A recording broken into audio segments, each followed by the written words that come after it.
Audi's A3 is a compact premium hatch that now not only has a slightly more contemporary look, but more importantly enjoys the kind of high-tech features you'd expect to find in much more expensive machinery. Audi Magnetic Ride is a glimpse into the way future affordable cars will ride, while 6- and 7-speed twin-clutch sequential semi-automatic gearboxes aren't the kind of thing you expect for under £20,000. Vorsprung durch Technik. The original Audi A3 changed the way that many premium manufacturers thought about compact cars. In short, it made it clear to them that if they were going to charge top dollar, they needed to up their game. And that was courtesy of Audi's belt and braces approach. They could have created this car just by chopping the back off their existing A4 saloon. Instead, they did the job properly and designed it from scratch.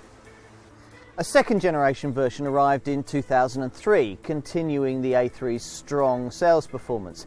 But in recent years, Audi have begun to feel less comfortable. First, premium rivals like Mercedes A-Class, BMW's 1 Series and Volvo's C30 have arrived to take on the A3's sales performance. Secondly, comparably sized rivals from volume manufacturers like Ford, Vauxhall and Peugeot have upped their game, approaching or even equaling Audi's standards of perceived quality. Now, Audi's response is this car, the A3, a car with a sleeker look and the kind of technical CV you'd find on much more expensive cars. The latest changes to the A3 haven't revolutionised the way that it drives. I mean, that was always pretty impressive, with even in the humblest models riding on multi-link rear suspension, for example. Instead, the Audi engineers have concentrated on improving the quality of the driving experience, with including some high-tech features that have filtered down from some of the loftier points in the Audi lineup. Audi Magnetic Ride is one of them. Adaptive action shock absorbers filled with a magneto-rheological fluid enable the driver at a touch of a button to choose between a comfort-orientated normal road and a much tauter sports mode. Available as an option on more powerful models, it's the way that all cars in this class will one day ride. The S-tronic gearbox is another glimpse into the future.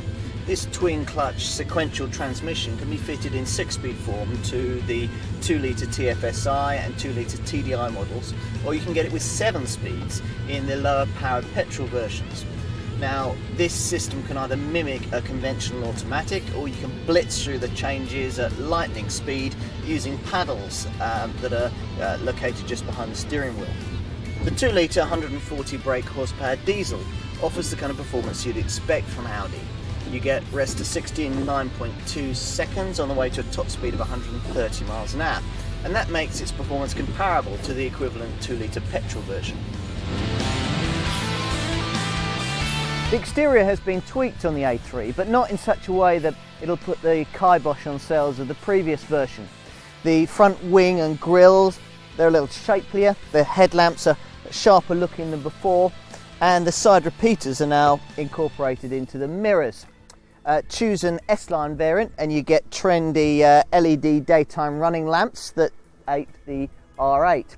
Now, the changes add about 2.5 centimetres to the overall length of the 3-door hatch model, but the dimensions of the 5-door Sportback version remain unchanged.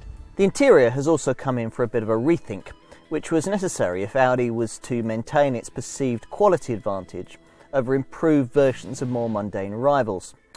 So it is that there's more aluminium around the fascia, there's a better quality instrument cluster, slightly revised switchgear, and a rethink for the upholstery choices. Quattro 4-wheel drive is of course offered on certain variants. The luggage compartment of the 3-door version offers you 350 litres of space when the rear seats are all in place, a figure that rises to 1080 litres when you fold the back seats down. You can see they can split. If you go for the 5-door Sportback model, you get slightly more, as you would expect, 370 litres with all the seats in place, and 220 litres when you fold the back seats. The A3 range has long been one of dizzying complexity, and the latest version, priced in the same £15,000 to £30,000 bracket, changes very little. That's about the same as you'll pay for obvious rivals like Mercedes A-Class, BMW's 1 Series and Volvo's C30. So to engines. Right, petrol buyers get 102 brake horsepower 1.6 litre unit at the bottom of the range, but most buyers choose between 3 TFSI petrol units, either a 1.4 with 125 brake horsepower, this engine here, a 1.8 with 160 brake horsepower, or a 2 litre with 200 brake horsepower. Now, these units sit just below the 256 brake horsepower 3.2 litre V6, but if you want even more power than that, there's 263 brake horsepower on offer from the searingly fast S3 hot hatch, which uses an uprated version of the 2 litre 4-cylinder TFSI unit. Now, if you go for the S3 or the 3.2 V6, you get Quattro 4-wheel drive, and the Quattro's an option if you go for the 2 litre TFSI or the TDI 170 diesel. Talking of diesels, there's a wide range of 1.9 and 2 litre TDI units to choose from. So, you've chosen your engine, now you've got to choose your body style. There's a choice of 3-door hatch, 5-door sportback or convertible body styles to choose from. Then you've got transmission. Do you stick with your clutch and your manual gearbox or go for the ultra cool S-tronic auto system? And then finally, you've got the drive system, front wheel drive or Quattro style. Choosing your Audi A3 is as complicated as ordering a cheese and ham roll in a New York deli. Savvy owners have long known the secret to running an Audi A3. Not put off by apparently high prices, they realise that the more important figure is the 3-year cost per ownership number. Now, this is where the A3 exacts its revenge on lower price rivals. In boasting high residual values, it drives down the cost to the owner quite considerably. Rival manufacturers often point out that you can buy their bigger engine cars for about the same cost as an A3, but even where that's true, much of the argument is negated by the fact that most of the A3's engines punch well above their weight, and they're also extremely fuel efficient. The 1.9 litre TDI manages around 52 miles to the gallon on a regular basis, and even the sporty 197 brake horsepower 2 litre TFSI petrol model should eke about 35 miles out of every gallon. I mean, for goodness sake, even the S3 manages over 27 miles to the gallon.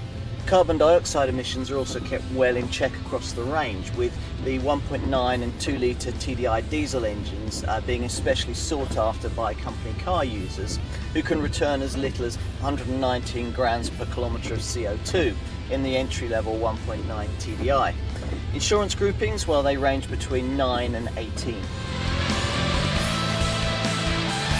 Quality is an easy thing to express in a car costing £70,000. But in a model costing less than $20,000, you have to be a good deal more clever. And with this latest A3, Audi has been.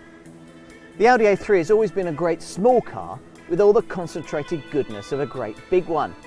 Nothing's changed in that respect, but it's clear from this latest version that Audi's well aware that the competition has been busy copying and equaling, if not bettering, their standards in perceived quality and Vorsprung durch Technik. With this model, consider the status quo re-established.